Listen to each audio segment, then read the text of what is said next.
Good evening, everybody. Welcome back to Gelvin Valley on Farming Simulator 15. We're almost done harvesting this. Matter of fact, why don't I hop into the combine and take over manual. There we go. Maybe I can do this a little quicker than waiting for the AI to turn around. But that might even be kind of doubtful. Who knows? Get this last little bit done, and hopefully I got room in the trailer for all this. Because we are moving to a canola field. You know, is it just me, or has this combine always turned as hard? Maybe it just seems like I should be able to have a tighter turning radius, but maybe it's my imagination.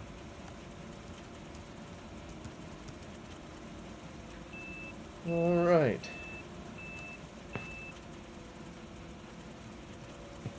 Put that out. Is there a way to... Let me see if I can first turn them off. I'm going to request a driver. There we go. Good old course play. How do you like that? It works flawlessly when you're done with the field. He's going to come around and hopefully offload the rest. Maybe if I back up, it'll help him. You know, it's interesting, when I back up, he moves forward. Alright, so I'm gonna send him home. Let's see if that does it. And I'm gonna take off. Hopefully that means he's headed off to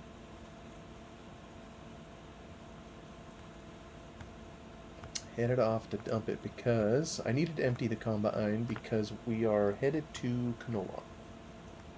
So let's head up this hill. I wonder if this header comes with a trailer, because what I have to do now is tell you all to quit looking, because there is no way this would work in real life if I hadn't monkeyed with the collisions. Oh, hold on a minute here. Well. Is it not going to let me through? Well, it seems like that collision is off. What is it hanging up on? I don't know what that is. Maybe that is closer to how it would be in real life. I just damaged the cutter a bit more. But I don't know what to do about that. So hopefully I can get the machine in here the rest of the way. And that, of course, is going to screw up my... Here we go. Put it on higher and send him on around. And pop back to my tractor, which is going back where I don't want it to be. Oh, nope, we're good. Okay, now I want him to grab the canola. Let me see, it's field 4. Oh, there is a field 4. I'll be jiggered. Okay. Will it go to the field? That is the question.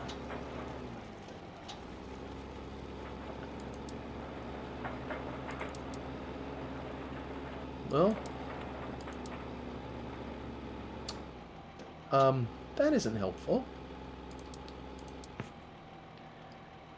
I wonder, is it still going too fast? Oh, I always forget to... I wonder if it's getting screwed up from that. I always forget to turn off the old course. But truth be told, the combine will probably come around without filling up, so I'm just going to leave him off for a little bit. And we'll come up to take a look at here.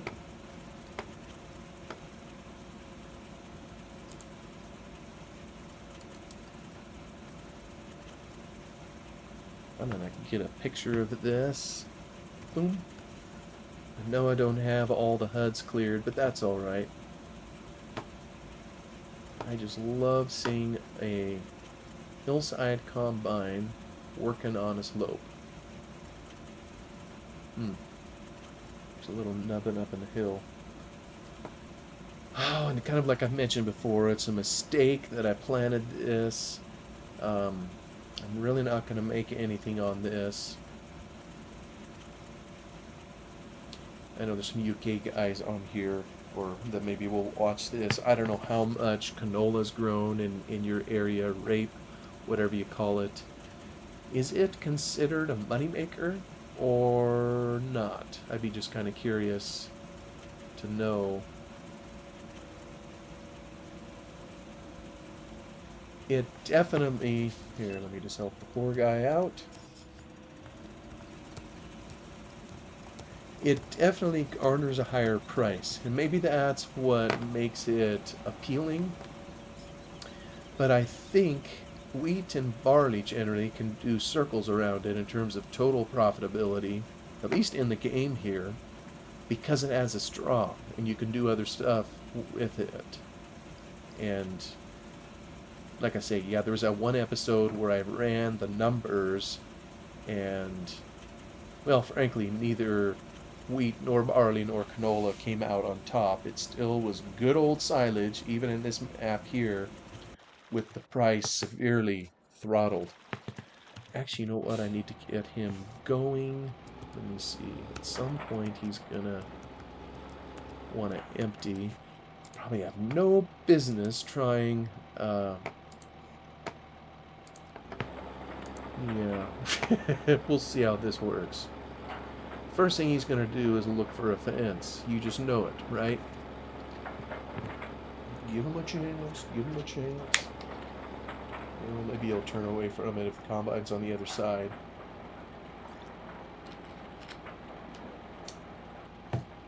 Oh, turned away. He turned away. Boy, and given how little I anticipate I'll make on this, it kind of gripes me when it leaves a little sprig of it in the field. Atta boy. Hey, look at that. Well, maybe as long as the combine doesn't have to turn, or make a square corner rather, maybe it's able to negotiate it. I don't know.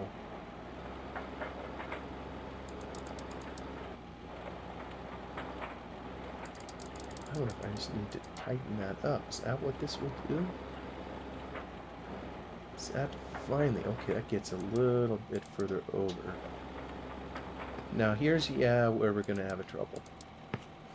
So, I'm just going to have to manually take over.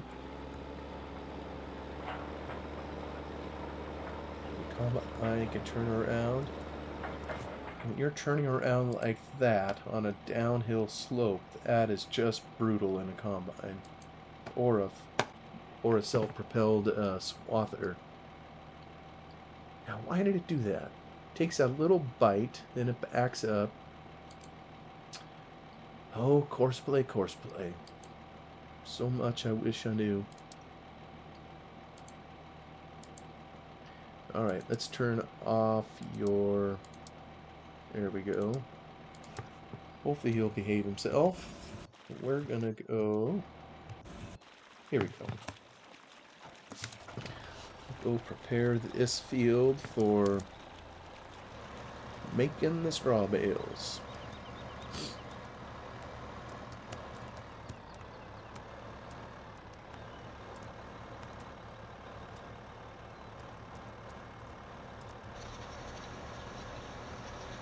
Oh yeah, with a little bit of slope. I am glad I'm growing canola at steep hill field number 4. Because when I get in there with the baler or with the windrower, it is just a chore trying to negotiate the hill. This one in here is bad enough.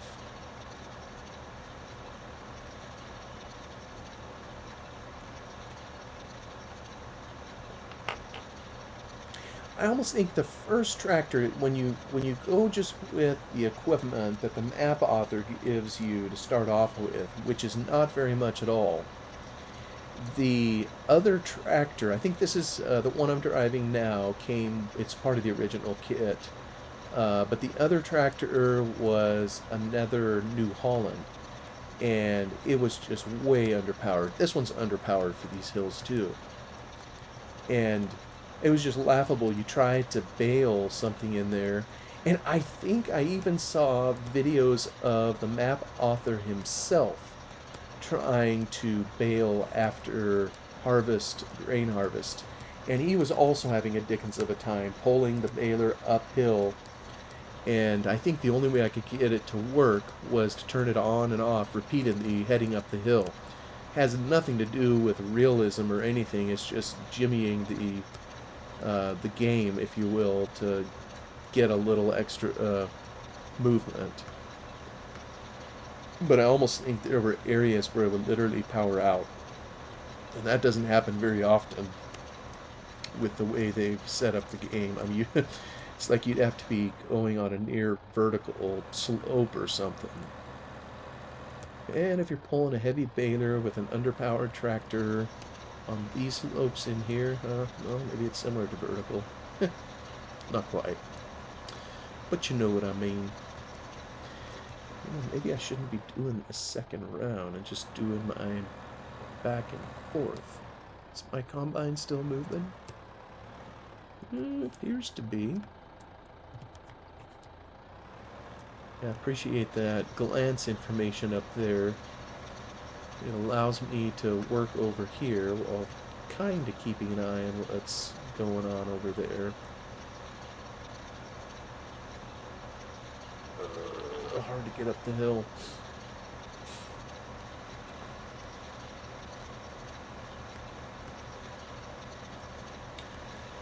Last episode, I don't even hardly know if I should go back here, but I talked about kind of an activity I've started doing, writing to a gentleman that's in jail, and, well, I guess number one, I don't know if anybody listening to this has ever been incarcerated themselves, or if they've had a family member imprisoned.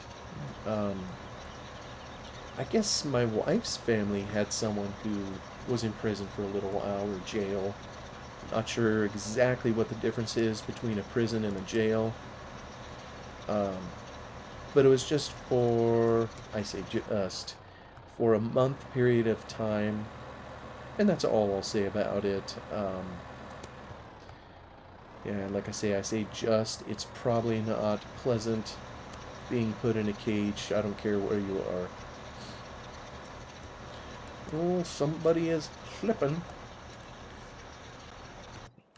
Let me go investigate. Kissing the fence again. I tell you what. Tractor loves the fence so much. I think the two of them want to get married.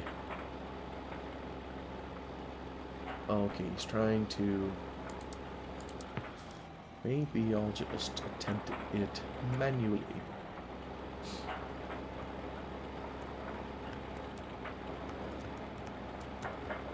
Woo! I'm not sure I'm much better than my course play driver.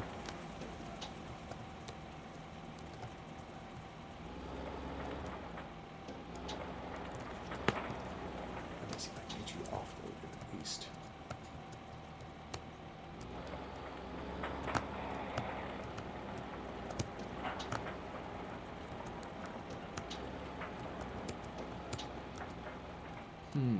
Well, that's coming in seed by seed.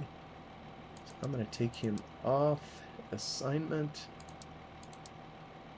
and let him sit. Back to here.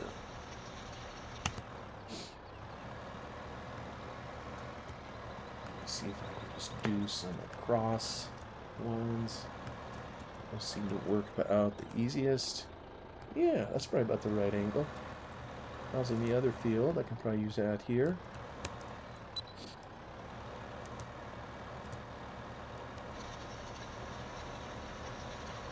But if any of you have had family members incarcerated, or friend, acquaintance, coworker, I don't care who, how did you help them?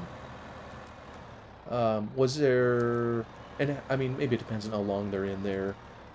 You know, was there other family that they had, say a wife, kids, or I want to be equal opportunity here if it was a lady put in jail, woman. Um, how did you help them? How did you interact with them while they were in prison? And what did you do when they were out to try to help get them back situated in society? That's why some of this is such a catch-22. And I don't know how to solve it. I say these poor guys. Um, you could say all day long, well, it's our own fault. Can't do the time, don't do the crime. Whatever silly rhyme we put to it. But they can get in all sorts of trouble in prison, whether they want to or not, even if they're trying to go straight. And then when they come out, if they really truly want to go straight, a lot of them are branded. Not literally, but everybody knows that they've been incarcerated, and it's like, well, it's just an interesting dynamic. When you listen to the news and you hear people talk about this person, that person that gets in trouble, we like to be a nation, a land of second chances for people and all that kind of stuff, which is really feel good sounding. Maybe we think we're good people when we say stuff like that, but the harsh reality is when these guys get out, who wants to employ them? And maybe it depends on the crime, that they did as to areas where you would never put them again. If someone had issues with drugs, for example, well, it wouldn't be a good idea for them to work at a pharmacy. If somebody embezzled money, well, that person should probably never ever again handle money for anyone. And, or if they did, you'd always wonder, well, how can I trust this person? And for all you know, they would be 100% reformed, could be perfectly trustworthy, whatever. But you would always wonder. And don't get me started, on someone who, molested a child or something just heinous, um, or committed murder. I mean, who knows?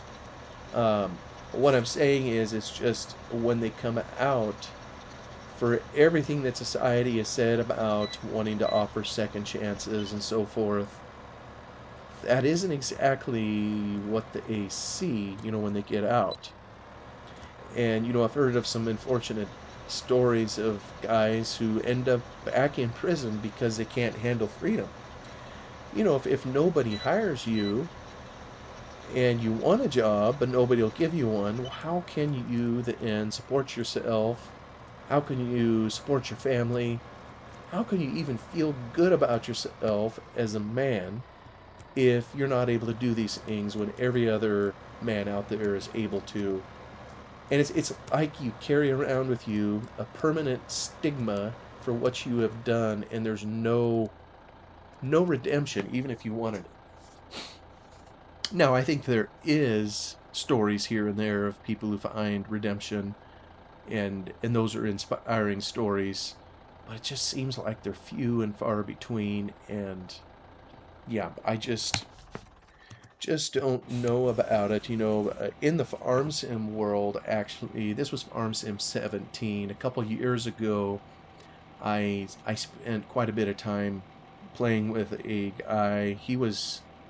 I think he was in the Texas Department of Corrections prisons, and He was a doctor, actually. I mean, can you imagine that? A PhD playing farming sim?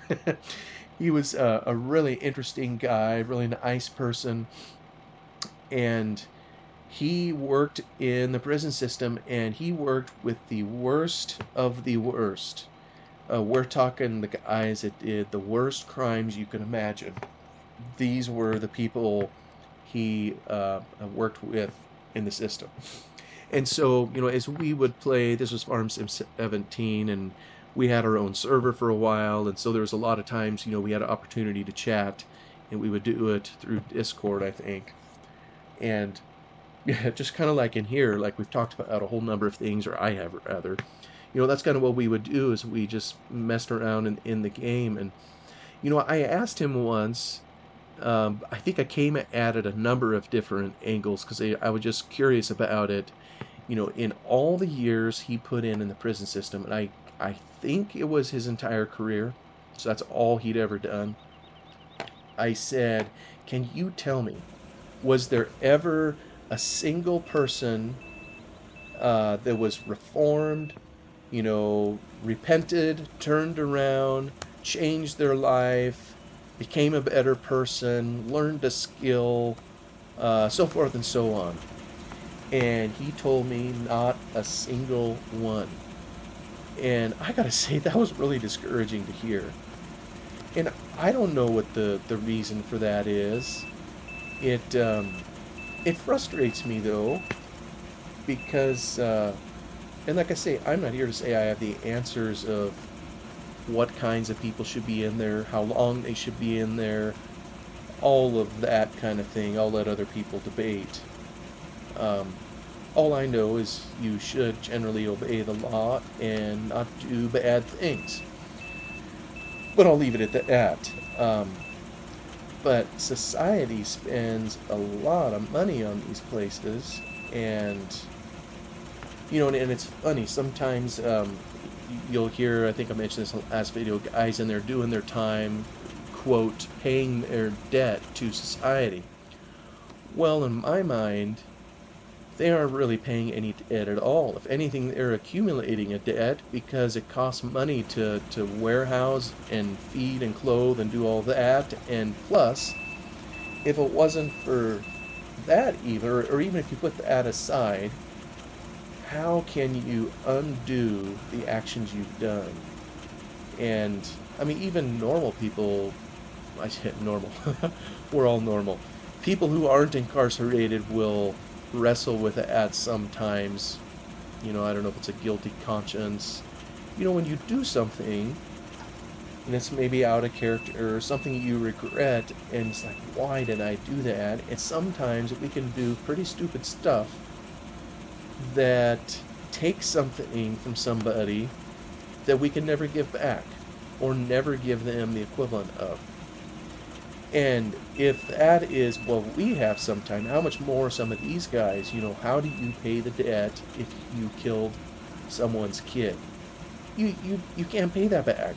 Unless you can bring that child or person, man or woman that was killed, unless you can bring them back to life, how could you ever say that you have, quote, paid your debt to society? So I don't know where that phrase came from. It's just kind of interesting that we throw it about in some ways. All right, we are done with this field. I think we're up to 49, and if I recall correctly, oh yes, that also is canola. After this, we typically go to 43, so I'm going to want to make sure that I unload before heading over. Oh, look at that header. You'd think it was put on like a... Anyway. Fill her up.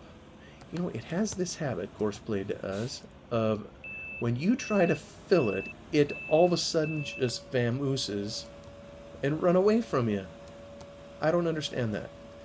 Now, let's see if I can...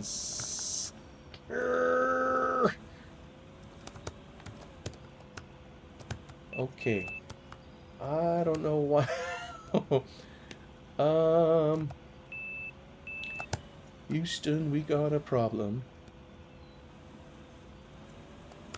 Somewhere in here. Yeah, there's another.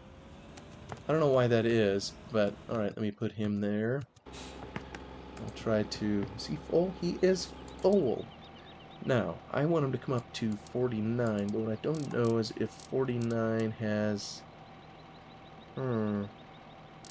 No, it doesn't. Okay, so I will have him return to field 4. Yes, I will. So, but I think there will be plenty of room in the trailer to take care of field 49. Now, can you make it from here? Yes. Good lad. Take it easy, take it easy. Don't end. There we go. Take it easy. Not a race. Up the hill with you. Now I'm going to need to do a little map work to fix the entrance on that field. It must have been there before, another tiny collision somewhere in there. Hopefully I can get in the gate up here. And maybe I just never noticed it before because my header was narrow enough. Don't know. I will fix it.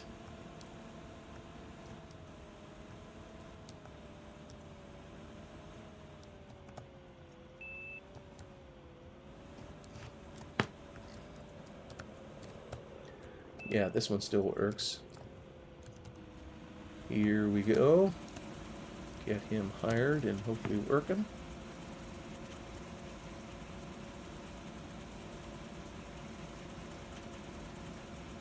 Another little funny shaped field. Part of the harvest. Dumping some canola. Let me just do a price check here.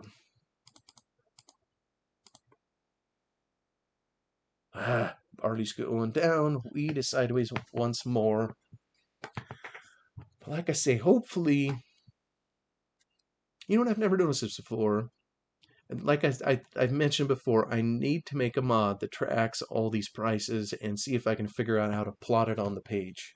So you can see the ups and downs, see kind of where it goes, how long it wiggles at a certain price, how quickly it rises, how fast it falls, or how slowly for the two. But let's hope it holds it there for a little bit. I just feel all the more cognizant of the prices now as I'm looking at my still negative numbers. I still have a boatload of wheat in there to sell. I want to get some decent money. I know I sound like a greedy capitalist.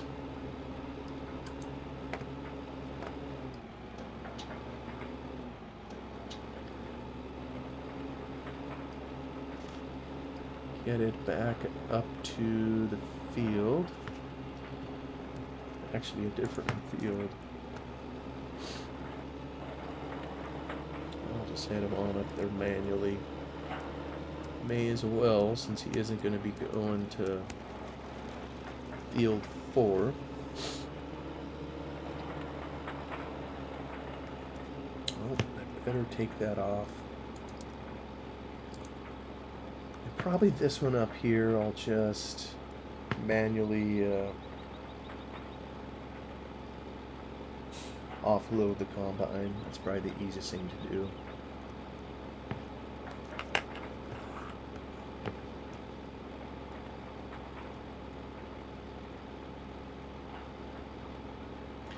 But that surely must have been even a frustration to this other fella who'd worked his entire career with these inmates. And, you know, he didn't say a whole lot about it. I kind of gathered, and maybe that's part of the reason he was retired, you know, when I met him, if you will. And that may be part of the reason he turned to something like Farming Simulator. Something simple, something easy. You know, there's lots of games out there that are shoot 'em up, where there's gore and violence. And I have a feeling this man had seen all of the violence he ever wanted to see in his life. And so he chose a simple game, and there wasn't a lot that he talked about, his work that he did. Um, it could be he was just sparing me from having to hear a lot of that kind of thing. I don't know. Maybe he just didn't want to talk about it because it evoked emotions he wanted to, get rid of. Could be any number of reasons. But it didn't sound like a fun time, and it's probably a disappointment. And because so I don't even know what all he did with him. If there were programs he tried to work with some of these guys with, to help them do something better in their life than just commit violence or mayhem. And if every single one of those failed, my goodness, it's almost like you'd look at your entire career and feel like a failure, which is a horrible thing. It's I'm just a bean counter, and there's a lot we do that's so intangible. I come home some days and don't feel like I've accomplished anything, but I don't feel like a failure. There at the end of the day, there's people and businesses that have been helped, and it just isn't nearly as negative of an experience. So,